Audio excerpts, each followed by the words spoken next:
Buktinya G20 kan diadakan di Bali. Bali menjadi pilihan. Ya. Kenapa bisa Bali dipilihan? Bapak Wakil Rakyat, Bapak Anak Agung Rai Wirajaya, ya, beliau di Komisi dari 11, Bali, ya, betul. Ini tugas yang berat kepada Bapak. Nah, harapan kita mudah-mudahan lah dengan surat ini pusat akan segera. Ya, mudah-mudahan pemerintah peka melalui Menteri Keuangan punya hati untuk pegiat pariwisata Bali.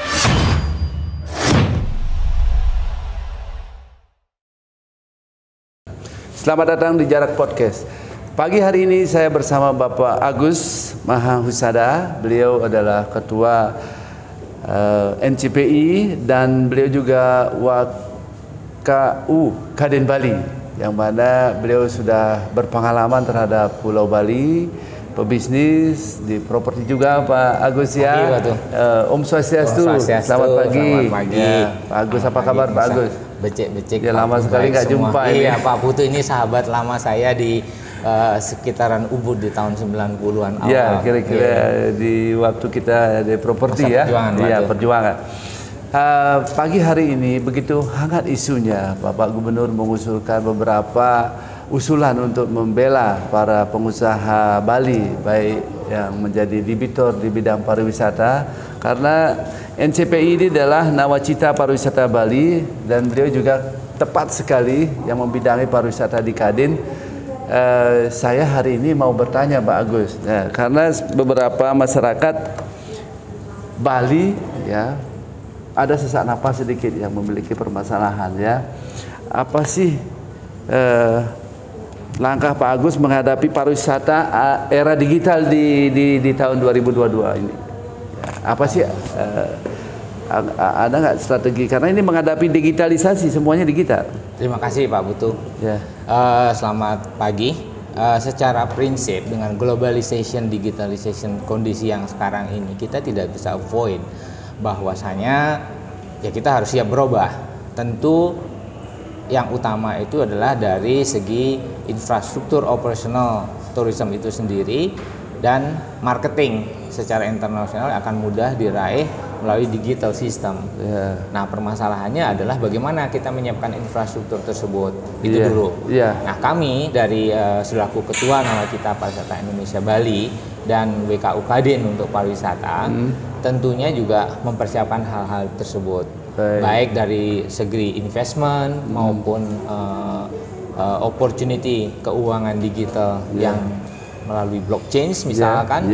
Nah, kita terus mengencourage potensial investment ini ke ranah-ranah pariwisata kita di Bali.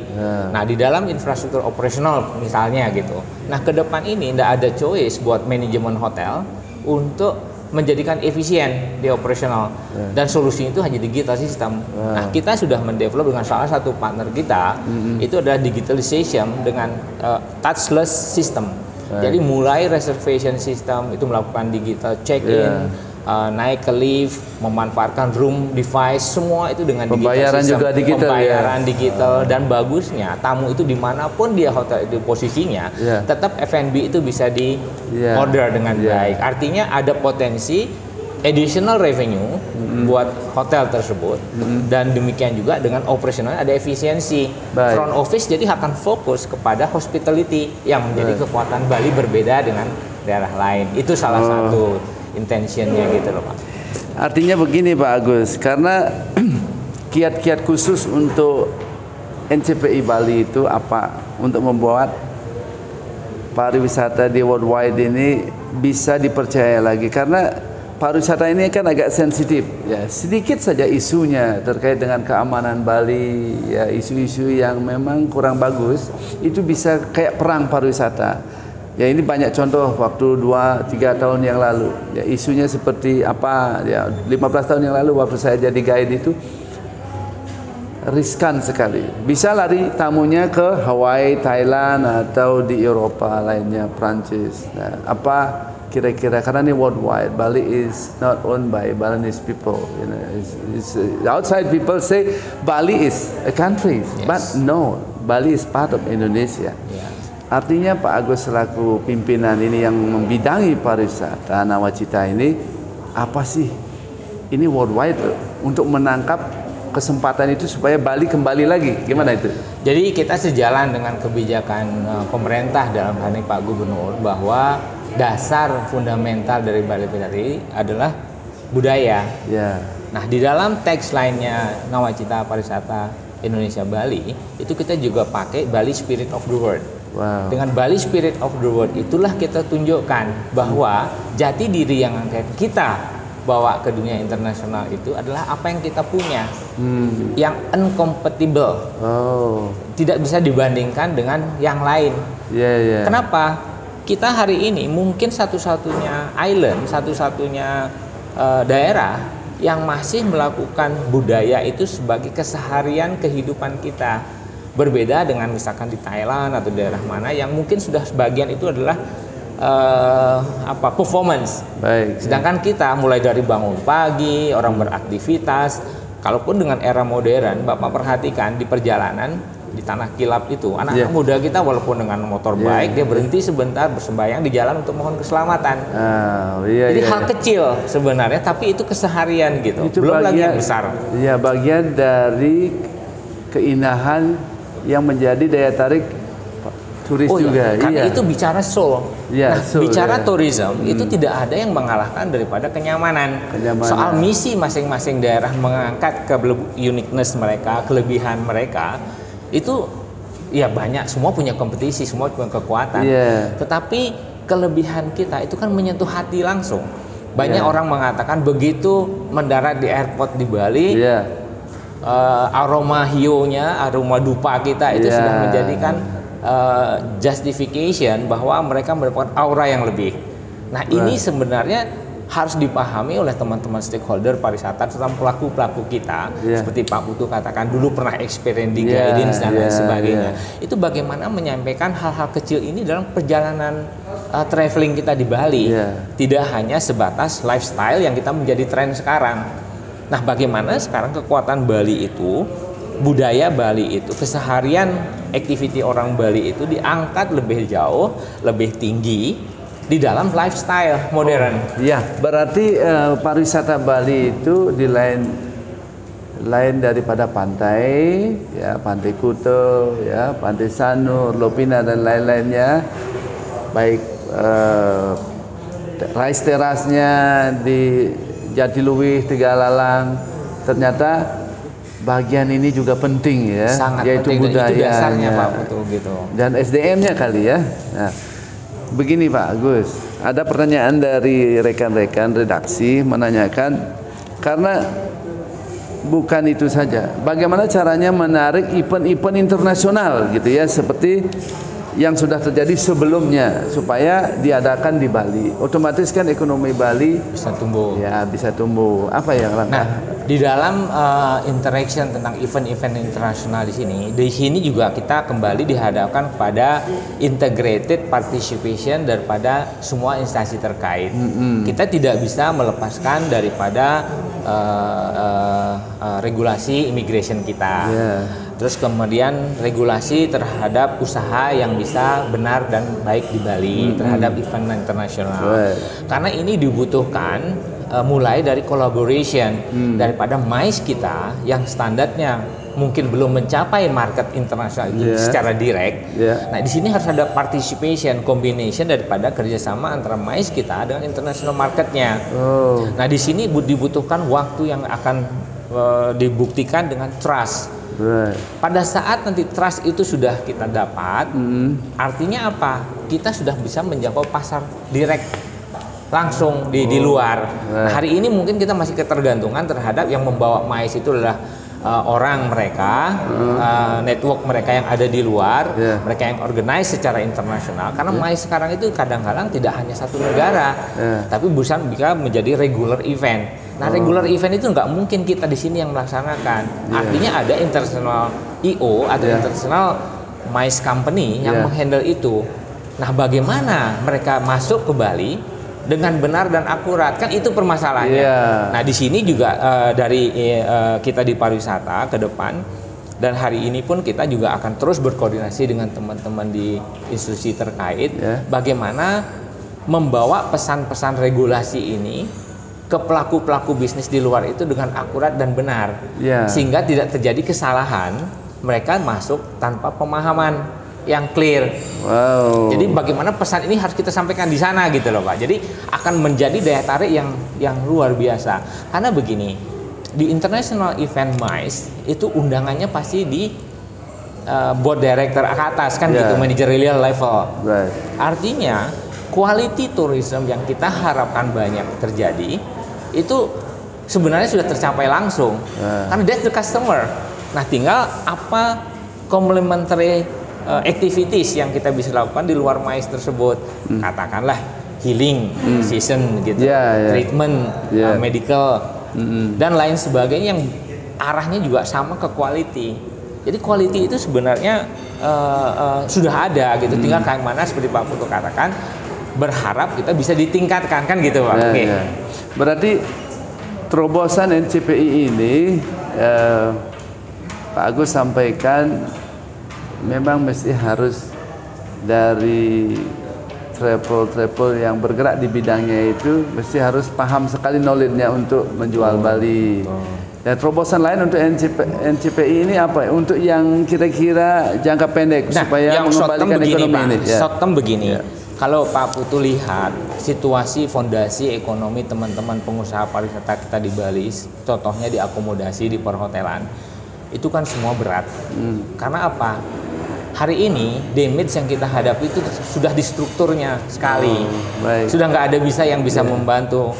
Tahun lalu Pak Putu saya pinjemin masih bisa bantu gitu kan. Hari ini sudah tidak bisa semua. Perbankan sudah stuck dengan regulasinya dan lain sebagainya. Sehingga kita lihat April Jumat kemarin Pak Gubernur sudah bersurat kepada Bu Menteri Keuangan dan OJK untuk lebih memberikan attention terhadap hal ini gitu. Kami dari Kadin dan NCPI di tahun 2021 itu berjuang keras sekali untuk hal ini gitu. Karena kami dari NCPI sudah mengidentifikasi yang kami hasilkan dari FGD di bulan Maret 2020 Pak Putu, bahwa struktur keuangan dan perbankan kita itu mesti direview lebih dalam, khususnya untuk pengusaha Bali. Karena kami melihat waktu itu, waktu ini akan panjang impact daripada pandemi gitu. Baik, begini Pak Agus. Untuk short term, saya lanjutkan sedikit Pak Putih. Untuk short term, kita mencoba sekarang harus kembali tadi kepada spirit of the world itu. Kekuatan kita itu kan sudah ada di masing-masing daerah, di masing-masing jiwa pengusaha kita. Nah, kita karena investasi tidak ada, financial structure kita agak kurang. Nah, kita coba driven sekarang menggali apa yang ada, apa yang kita punya. Nah, itu larinya adalah ke alam. Bagaimana kita membersihkan alam kita lagi, berpartisipasi dengan alam itu lagi, menjadikan itu sebagai attraction yang sebenarnya kan cost-nya bisa diminimize. Nah, kita beraktiviti dengan alam kita, kembali seperti dulu orang-orang tua kita bertani keseharian, ada upacara, gotong royong di kampung kan gitu kan, itu yang menjadi atraksi Pak. Nah, kembali sekarang kita coba sisa-sisa energi teman-teman ini kita encourage menjadi hal seperti itu, sehingga kegiatannya bisa dilakukan di tempat mereka masing-masing. Sehingga working capital yang dibutuhkan itu bisa dikecilkan gitu. Oke, gini Pak Agus, Pak Gubernur sudah tadi saya sempat menghubungi salah satu wakil rakyat. Nah, perlu nggak kekhususan? Perlu nggak kekhususan untuk masyarakat Bali yang berusaha di bidang pariwisata mendapatkan relaksasi yang khusus, karena ini Bali ini khusus, sangat khusus. Betul. Karena tidak bisa disamakan dengan provinsi lain. Kalau kita perhatikan value dari Bali itu terhadap Indonesia sebenarnya bukan hanya terhadap devisa atau PAD yang 134 triliun sebelum pandemi kan begitu Pak Putu. Tapi di Bali itu sebenarnya ada value internasional, global value yang dimiliki Bali untuk Indonesia. Itu apa? Nah, itu yang harus kita pahamin semua kan gitu Pak Putu. Dan negara pun rasanya sudah perhatikan itu. Buktinya G20 kan diadakan di Bali. Bali menjadi pilihan. Kenapa bisa Bali dipilihan? Karena world, dunia itu recognize, mengakui itu kan gitu kan. Itu value yang bisa dikontributing Bali secara langsung untuk Indonesia kan gitu Pak Putu. Nah, kuncinya sekarang dari yang terdampak kita 34 triliun pengusaha kita hari ini gitu. 27 triliun itu sudah masih terrestructure. Nah, restructure ini repayment capacity kan nggak ada hari ini Pak Putu. Nah, kalau ini tidak diperhatikan secara khusus dengan perhatian, kalau kita bandingkan 130 sekian triliun itu dengan 27 triliun yang relaksasi ini kan hanya 20% dalam 1 tahun. Nah, sebenarnya ini potensi yang bagus. Nah, kita berharap besar dengan surat resmi dari Pak Gubernur Jumat kemarin, yang kita juga Pak Ketum Kadin juga mengawal dari awal proses ini, mudah-mudahan akan menjadi terobosan supaya kepegang turun gitu kan. Nah, harapan kita nggak usah minta aneh-aneh gitu, kembalikan aja ke PK awal, ya, daripada semua investment loan yang ada itu rasanya sudah cukup buat orang Bali bernafas lega. Paling tidak bisa membuat planning kan gitu, Pak, forecasting 2 tahun lagi mau kemana, 3 tahun. Kalau sekarang ini semua berbicara hari ke hari, bulan ke bulan, jadi nggak bisa mikirin kerjaan gitu loh Pak. Betul. Kira-kira menyentuh sekali kata-kata Pak Agus itu, khususnya pengusaha-pengusaha Bali ya. Betul Pak. Sangat jadi kita harus punya atensi khusus. Kita berterima kasih kepada pemerintah, Pak Gubernur, dan wakil rakyat yang sudah memperjuangkan ini. Mohon didengarkan Bapak Wakil Rakyat, Bapak Ana Agung Rai Wirajaya, kebetulan di Komisi 11, Bali, betul. Ini tugas yang berat kepada Bapak Anak Agung Rai Wirajaya. Dengerin ini Bapak, dengerin. Ya, ini mesti harus didengarkan karena jeritan masyarakat Bali yang berusaha di bidang pariwisata sangat mengharapkan kekhususan daripada relaksasi itu. Kan begitu Pak Agus? Betul Pak. Supaya dikembalikan ke PK ulang dan pengusaha Bali bisa bernapas, menyusun program-program usahanya supaya bisa kembali berusaha dengan baik. Kira-kira ada tambahan sedikit Pak Budi. Nah, kenapa PK investasi awal itu bisa dijadikan acuan yang paling sederhana? Karena begini, selama periode sebelum relaksasi, sebelum pandemi ini, itu sudah terbukti kapasiti masing-masing debitur itu untuk melakukan kewajibannya dengan baik. Sampai 2019 akhir kan gitu Pak Putih ya. 2020 pun sebagian masih full committed gitu ya Pak Putih ya. Nah, tetapi karena ini betul-betul destroy karena lingkungan yang semua dan tidak ada yang bisa predik terjadinya kapan dan bagaimana gitu, dan terjadi saja dan cukup lama. Nah, harapan kita tentu ini pasti akan menjadi pertimbangan pusat, dan kami yakin dengan Komisi 11 yang kami juga sudah lebih dari 5 kali berproses Pak Putu dengan beliau-beliau, dan terakhir itu juga sempat dikempinsi dengan Ibu Menteri langsung, Ketua OJK, pimpinan BI dan Himbara. Nah, harapan kita mudah-mudahan lah dengan surat ini pusat akan segera melakukan solusi yang real, terutama terkait dengan kegiatan kita G20. Nah, kan nggak lucu kalau masyarakat Bali pengusahanya itu tertinggal, sedangkan kita bicara B20 di Nusa Dua dan G20 sebagai stronger together kan gitu Pak ya. Baik, mudah-mudahan pemerintah peka melalui Menteri Keuangan punya hati untuk pegiat pariwisata Bali. Beliau Pak Agus sangat memahami permasalahan pariwisata dalam angka. Tentu dari tahun ke tahun beliau pelajari karena menjadi pimpinan di organisasi NCPI dan WKU Kadin Bali. Pasti ini melekat dengan regulasi-regulasi yang ada. Mudah-mudahan pemerintah mendengarkan aspirasi ini. Demikianlah Pak Agus. Terima kasih wawancara saya sama Pak Agus. Mudah-mudahan teman-teman penggiat pariwisata tetap mendukung apa yang disampaikan sama Pak Agus dan sampai di telinga pemerintah. Sampai jumpa di Jarak Pos berikutnya. Dia yang akhir dengan Prama Santi. Om Santi Santi Santi Om.